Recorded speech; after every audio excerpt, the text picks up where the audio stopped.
ശബരിമല സ്വർണ്ണക്കൊള്ളയിൽ പ്രതിഷേധിച്ച് KPCC വിചാര വിഭാഗ കടുത്തുരുത്തി നിയോജക മണ്ഡലം കമ്മിറ്റിയുടെ നേതൃത്വത്തിൽ മരങ്ങാട്ടുപള്ളിയിൽ വിശ്വാസ ദീപം തെളിയിച്ചു.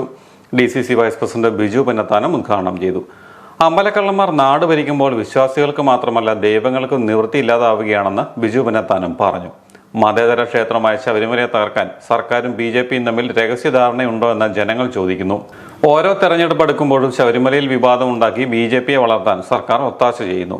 നിയോജക മണ്ഡലം ചെയർമാൻ ജോസഫ് P അധ്യക്ഷത വഹിച്ചു. Youth Congress general secretary advocate George വൈസ് മുഖ്യപ്രഭാഷണം നടത്തി. കോൺഗ്രസ് മണ്ഡലം പ്രസിഡന്റ് മാർട്ടിൻ പന്നിക്കോട്ട് വിശ്വാസ സംരക്ഷണ ദീപം തെളിയിച്ചു. KSRTC ബസ്സിൽ കുടിവെള്ള സൂക്ഷിച്ചതിന് ഗതാഗത മന്ത്രിയുടെ നിർദ്ദേശപ്രകാരം പൊൻകുന്നത്ത് നിന്ന് പുതുക്കാട്ട് ഡിപ്പോയിലേക്ക് സ്ഥലം മാറ്റപ്പെട്ട ഡ്രൈവർ ജയ്മോൻ ജോസഫിനെ ചടങ്ങിൽ ആദരിച്ചു. ജയ്മോന്റെ സ്ഥലമാറ്റം ഹൈക്കോടതി റദ്ദാക്കിയിരുന്നു.